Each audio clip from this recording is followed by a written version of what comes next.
Good afternoon, everyone, and thank you all. Thank you for being here. Thank you for covering this.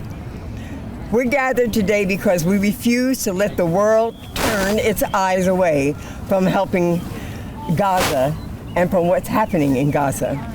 The suffering, the destruction, the overwhelming loss, it has not stopped.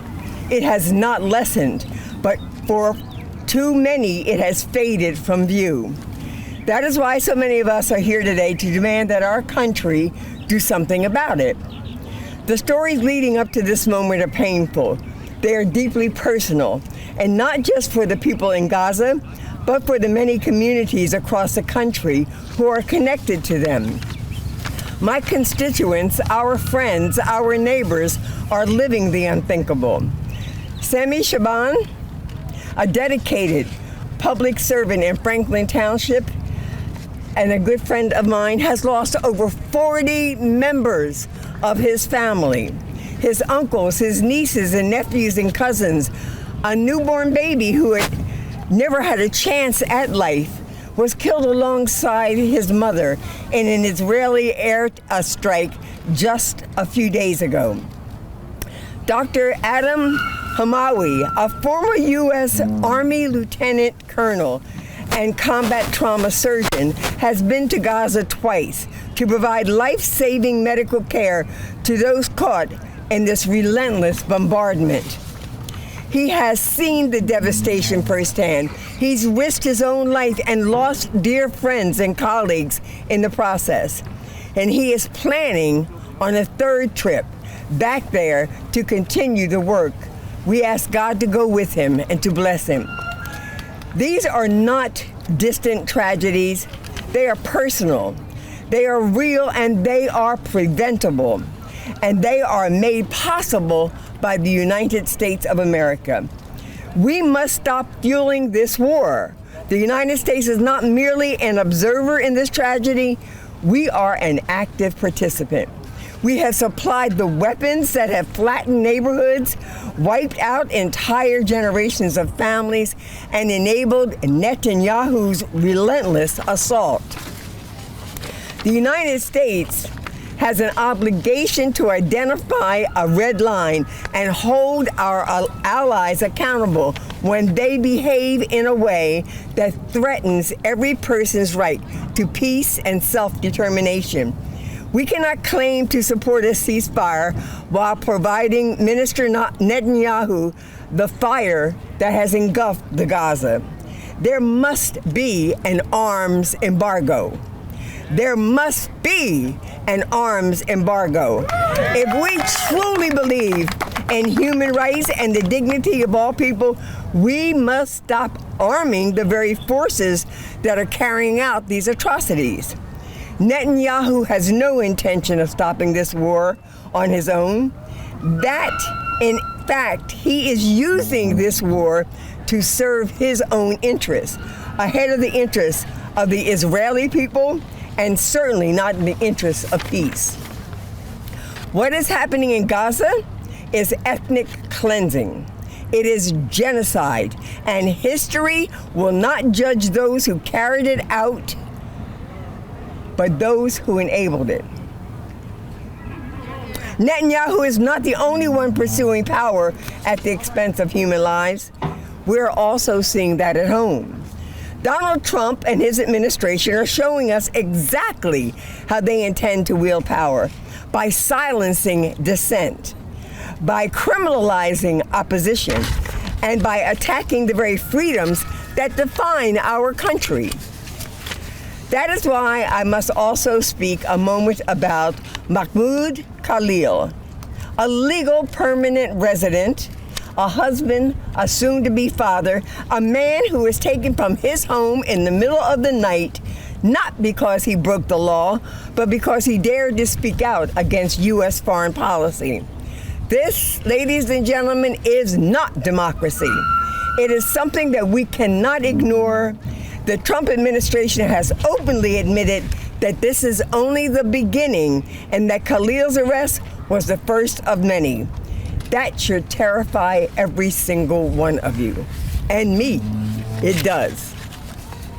History has shown us where this road leads. First, they come for the voices they think no one will defend. Then they come for the rest of us. And I refuse to let that happen without a fight. The Israeli and Palestinian people both have the right to live in dignity, safety, security, and prosperity. Thank you, Wind. It does not bring justice to the victims of the horrible tragedy of October the 7th. It only deepens the suffering and ensures that more lives will be lost and more generations of Israelis and Palestinians will continue to distrust and to hate one another. We must also commit to rebuilding Gaza, to ensure that people can return to their homes so that they can rebuild their lives, that they can get a future beyond the rubble and the despair, because that is what justice looks like. So now I have a few people that I'd like to have share their personal stories with you. I'd like to turn it over to my friend, Sammy Shaban. Sammy? Thank you, Congresswoman. You're welcome. Thank you, Congresswoman, for those very eloquent and strong words. Words that we don't often hear, but that does not take away from their truth. Over 40 members of my family have been killed since October 7th. Some of their pictures you see behind me.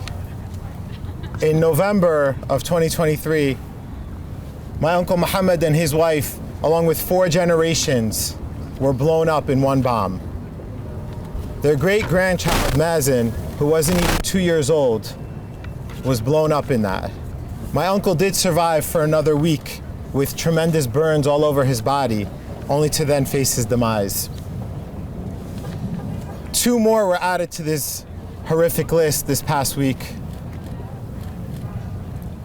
My cousin Farah and Muhammad, but their story starts before that. In November of 2023, my cousin Muhammad, who you see here in the polo shirt, was shot down and killed with his wife. They were both shot. Farah was pregnant at the time. They had only been married a few months. She survived that time, pregnant. She endured through the starvation. She endured through the lack of medical care to have her son Muhammad, who she named after her husband. Her husband and her father, by the way, were killed on the same day. Farah had Muhammad, baby Muhammad, who you see here with these beautiful blue eyes. Baby Muhammad was 10 months old. After enduring for 10 months, both Farah and baby Muhammad were tragically blown up this past week. If this isn't enough to shake your conscience, I don't know what is. But nothing began or ended on October 7th. My father was born in 1944 in a country called Palestine, in a city called Jaffa, and he was forcibly removed at gunpoint in 1948. My father is older than the country of Israel. My family has endured a lot of pain and suffering over those 75 plus years. In 2007, my uncle Wa'il was shot and killed on his veranda, my mom's brother. He had 8 kids, the oldest of which was 12 years old and the youngest wasn't even a year old. Those same orphans were displaced since the genocide and have been scrambling to find even food or a place to stay. My uncle Mazen, whose picture you don't see here, but is in the video holding my young cousin Muhammad, in 2009 witnessed as 3 of his children were blown up in front of his eyes. 2 of them blown to pieces, the third hitting the wall. These are graphic details, but they need to be shared. Israel has now issued a final warning, telling us, the people of Gaza, that if they don't leave, they face obliteration. But where are they to leave to? Nearly 2/3 of the hospitals have been destroyed. People are trapped with no food and no water. And Israel has now used starvation as a technique, a weapon of war. But who are they starving? Nearly 2/3 of my family that have been killed were women and children, including baby Muhammad. and nearly 2/3 of the population of Gaza are women and children that no longer have access to food or water, that no longer have access to medical care, but they're left to their own. We need an immediate ceasefire once again to stop this. We need to flood Gaza with aid that Israel is stopping. Where no one is asking Israel for the aid. We're asking them to stop the blockage of aid. The world wants to help these people and Israel is stopping them. I want to leave us with a final thought around why our country is funding this war. Why are we complicit with these murders? Why are we giving money to a country that has universal health care when in our own country people are dying from not having health care? Why are we sending billions of dollars anywhere when our own people need it, much less to kill my own family? I pray that our Congresswoman and the other representatives that are going to come here today are protected, because speaking up these days is dangerous. But they are the true leaders, and they are the ones that others will follow.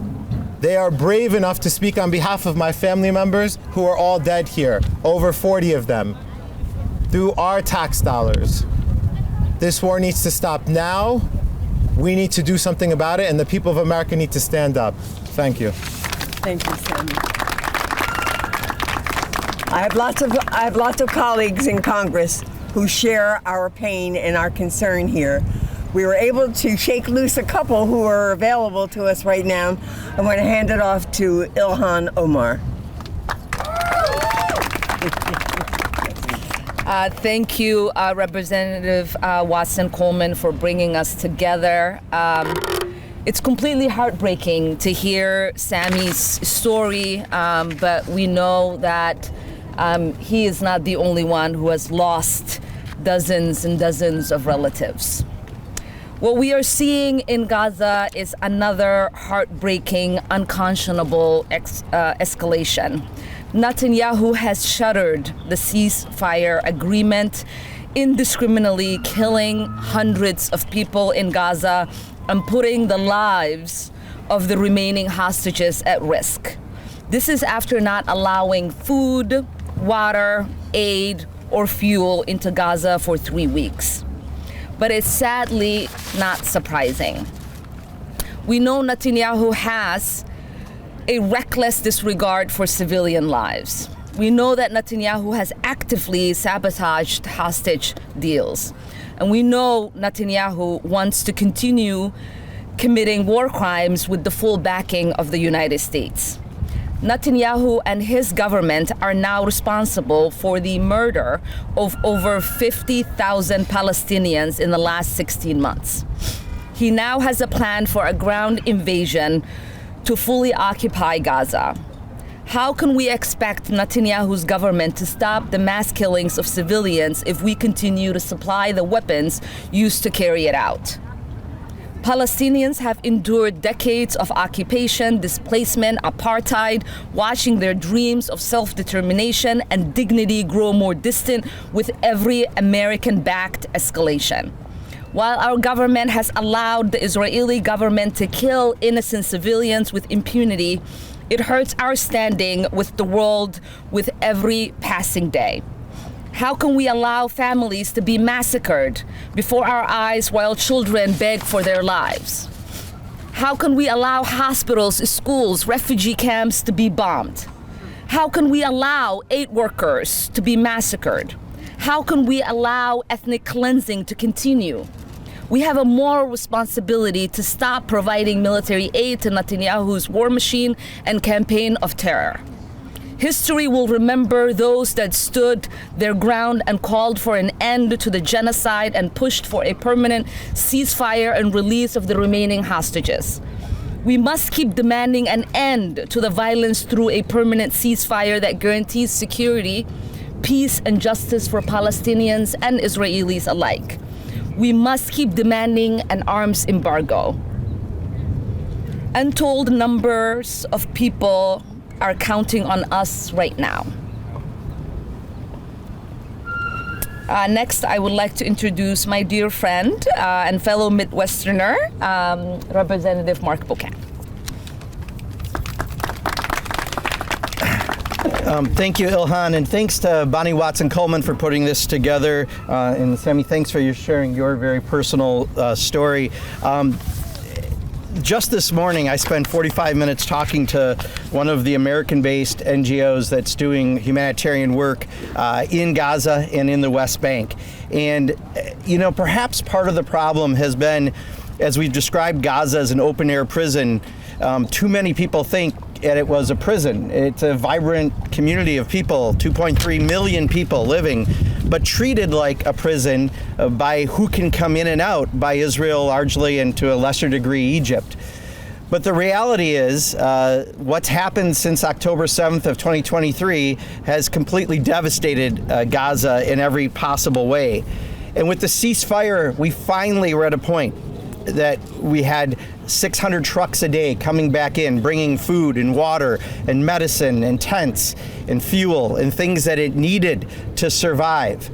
And then Benjamin Netanyahu, and I say his name very specifically, his Israeli government decided to end the ceasefire agreement that they had, that had brought peace to the region, and end what was happening and restart the bombing.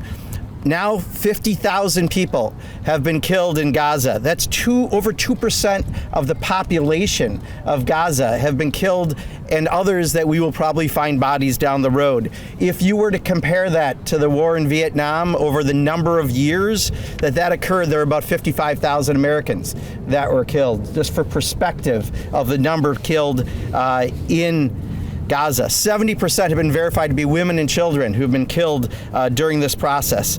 And without the assistance coming in, because the ceasefire has been broken by Benjamin Netanyahu, with the killings continuing and the destruction again, and the movement of people once again from their homes, we're making this situation absolutely unmanageable. Look, Donald Trump said he's going to move ahead with $8 billion in weapon sales to Israel, and he also signaled an additional amount coming.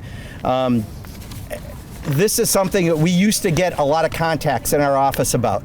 Granted, right now we're hearing it about Elon Musk and Medicaid and other issues, but this is somewhat fallen off the radar screens for the average American, and given what's happened with the ending of the ceasefire, we need to get it back on to people front of memory and front of mind.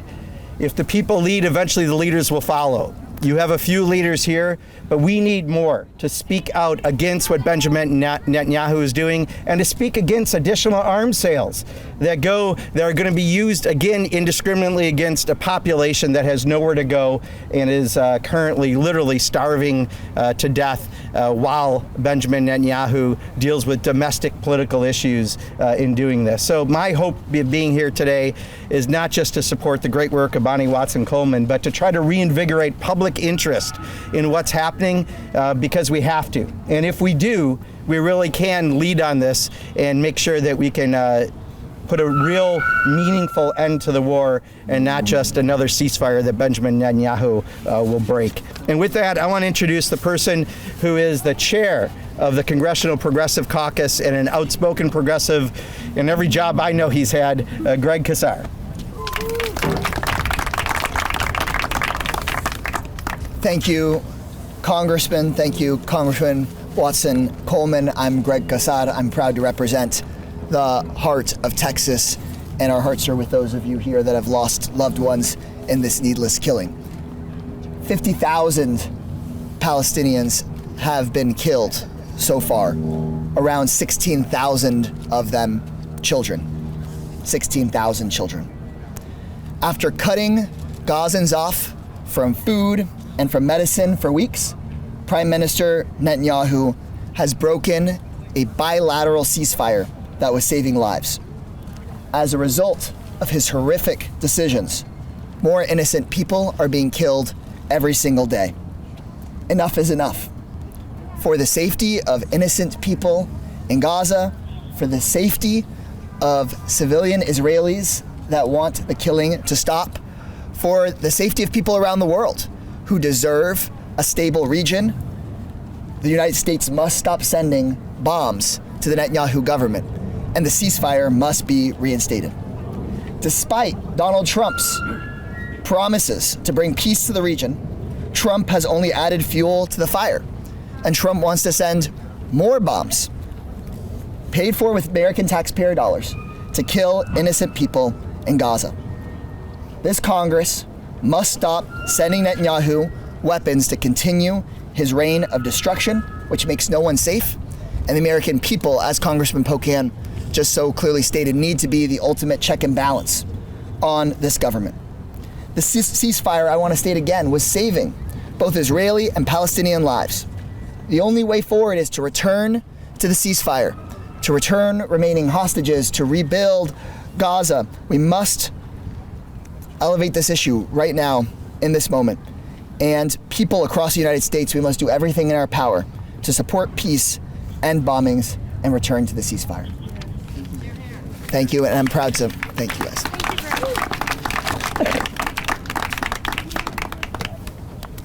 And is it Delia Ramirez? Yeah. Not her.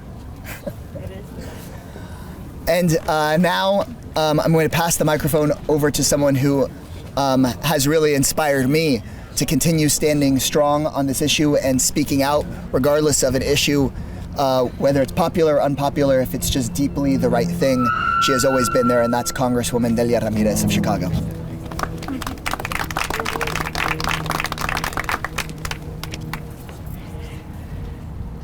Well, first, let me start by thanking Representative Bonnie Watson-Coleman for holding this press conference to renew our collective call for a ceasefire. Not tomorrow, not the next day, not next year, but right now.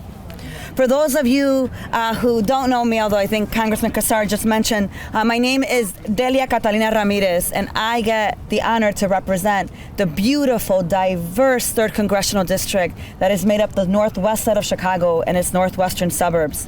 A place where we're not afraid to speak truth to power. And I'm so thankful for those of us that are standing here who have been calling for a permanent ceasefire for almost 2 years. I was one of the co-leads of the 118th Congress Ceasefire Now resolution, and now here we are. March 18, 2025, Israel resumed the war in full force and abandoned phase 2 of the ceasefire agreement that finally would have returned the more than 50 Israeli and American hostages still held and stopped the killing of Palestinian lives. And let me remind you, as you just heard from my colleague, over 50,000 Palestinians have died. 50,000. All of whom were victims of Bibi Netanyahu's campaign to ethnically cleanse Gaza and to expand Israeli settler activities that violate international law. And American complicity in this humanitarian nightmare has gone undisrupted. Both today's administration and the prior supplied offensive weaponry to Israel that has been used to perpetrate violations of international law. Trump has given Netanyahu full permission to ethnically cleanse Gaza, given his stated intent to displace 2 million Palestinians for profit and for personal gain. That is why I and many of my colleagues have joined Senator Sanders to file 4 joint resolutions of disapproval to block the sale of more than $8 billion in weapon sales to the Israeli government. I am clear that in this precise moment, we have to stand in the face of unchecked escalation, regional war, and the forced displacement of the Palestinian people. And as a woman of faith, I believe that I am called to be an instrument of peace. And that, my friends, that takes action. Instruments of peace through the work in prayer and in policy making. So I will continue to support joint resolutions of disapproval to block every single offensive weapon sale this administration tries to make to the Israeli government. The atrocities, they must end. We must call for an immediate ceasefire, for hostages to be returned to their families, for relief, for freedom, and the self-determination for Palestinians, and for a path forward that recognizes that the Israeli and Palestinian futures are in fact interconnected. So today, let us pray, but let's also protest. Let us challenge policies that destroy life. Let's be light and love in dark times and dark places. Let us never allow the criminalization of dissent to stop us from speaking truth to power, especially in this precise moment. With that said, it is my honor to introduce to you someone who I have looked up to for much longer she has ever known me. Someone who's also originally from Chicago. I always say that I brag about her in Chicago. Someone that leads with compassion, with justice, and centering people and grace in everything she does. Congresswoman Ayanna Pressley.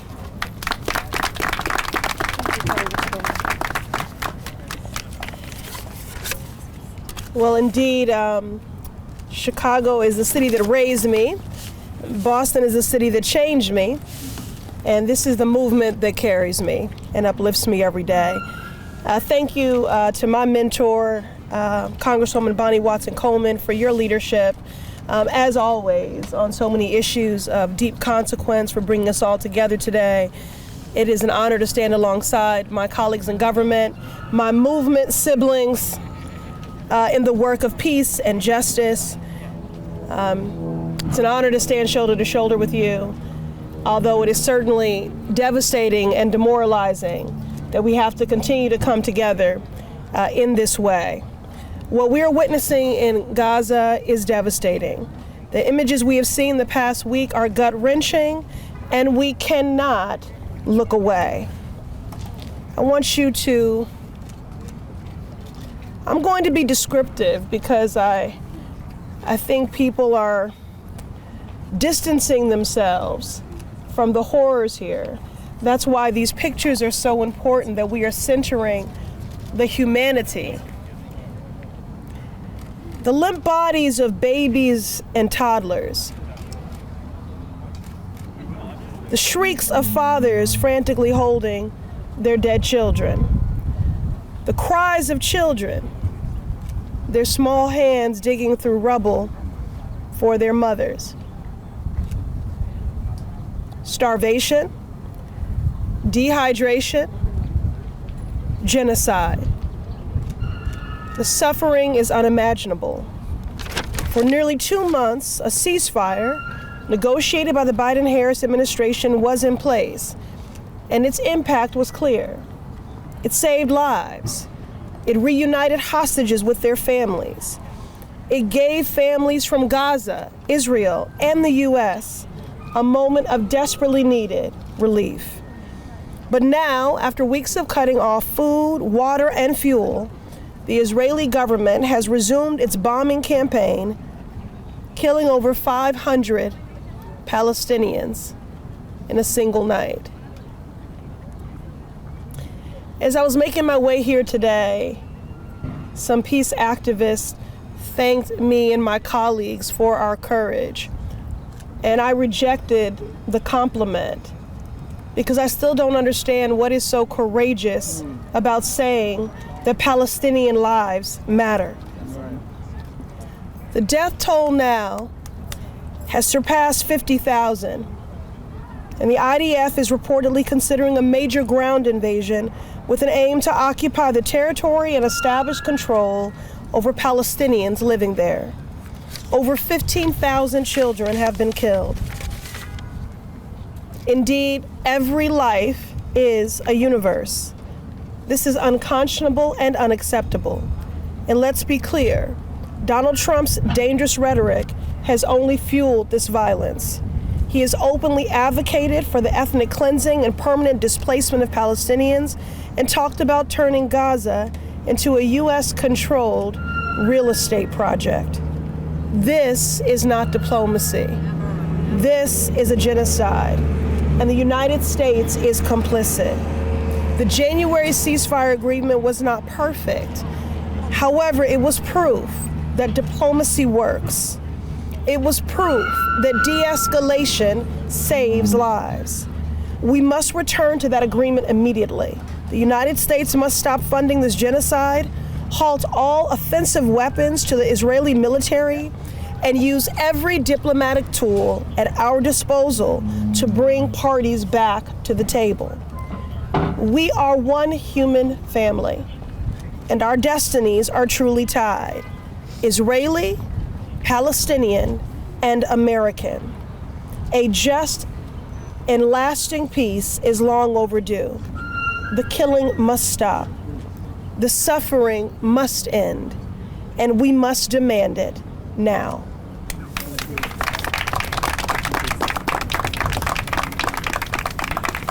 I want to take an opportunity to introduce you to someone that I consider a hero.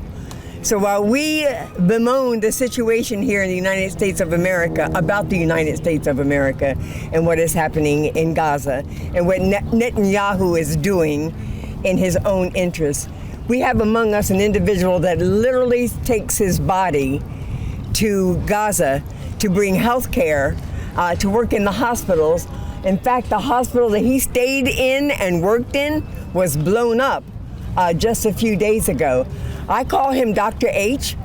His name is Dr. Hamawi or Hamawi, however you want to say it, but I say Dr. H with love.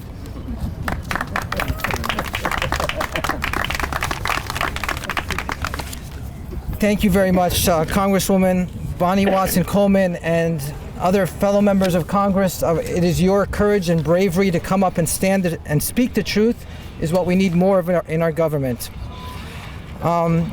As she said, my name is Adam Hamawi. I'm a U.S. Army veteran, a former combat trauma surgeon, and I have recently returned from my second trip as a humanitarian surgeon in Gaza. I have witnessed firsthand the horror, the slaughter, and the war crimes that are being committed against innocent civilians. Israel has repeatedly broken every ceasefire agreement, including this most recent one. Even while the world was told that a ceasefire was in place, while I was there, the killing never stopped. While bombs temporarily diminished, drones and snipers were still hunting. They were still shooting children that were playing. They were still killing women in their homes. Food, water, and electricity continued to be restricted. And they claim that they're letting doctors and humanitarian aid in, and yet when we try to enter, half our teams are denied, and we are stripped away from our equipment that we need to effectively take care of our patients. They are handicapping us and not allowing us to care for our patients properly. Last week, after Hamas held up its part of the deal, Israel unilaterally refused to uphold its end of the agreement, and they refused to move on to the second phase. Israel then resumed intense bombing, resulting in the mass killing of hundreds of men, women, and children again. 2 days ago, Israel bombed another hospital, this one with U.S. doctors and nurses currently living and working there. This is the same hospital that I was just working in a few weeks ago. This is where my American and Palestinian colleagues are currently still trying their best to save lives and provide care. They claim that they were targeting a single wounded Hamas fighter. This is in blatant violation of every international law, medical neutrality, and every moral standard that we hold as Americans and as an international community. Israel is acting like a rogue terrorist state. The lies and propaganda have become impossible to ignore. And yet, our government, the United States of America, not only remains silent, but continues to bankroll the genocide and the ethnic cleansing, both in Gaza and in the illegally occupied West Bank. Why? Because too many of our elected officials have been bought by the Israeli lobby. While this administration slashes billions from programs and jobs that we need for our own citizens, while we weaken our influence abroad by cutting foreign aid that is used to uplift lives and to build international support for our country, we continue sending billions of dollars in bombs and in weapons to Israel. We are no longer the shining city on the hill, and we are becoming a dark empire complicit in mass murder with the blood of innocent children on our hands. I call on every member of Congress to find their conscience, to find their courage, and to do the right thing. Enough silence, enough complicity. halt all arms shipments to Israel now, and hold Israel and its leaders accountable for their actions. We can and we must end this genocide. My fellow doctors, nurses, and I are willing to meet with anyone personally, in our administration, in Congress, anyone who claims to serve this country, to describe to them what we have witnessed with our own eyes. You cannot claim to stand for democracy and freedom while we, the American people, are paying for bombs that kill children and destroy hospitals, schools, and refugee camps. History will judge us all. I want every American to wake up and understand that these atrocities abroad are impacting us here at home. Our freedom of speech, the most fundamental civil right guaranteed by the First Amendment, is being eroded in the name of Israel. Americans are being targeted and punished for criticizing a foreign government. And now Americans are being targeted and punished for criticizing our own. And now that punishment is undermining the very foundation of what this nation stands for. Stand up, speak up. The very nature of who we are is on the line. Thank you, Dr. H. It's always good that we get to work with our policy and advocate friends and partners.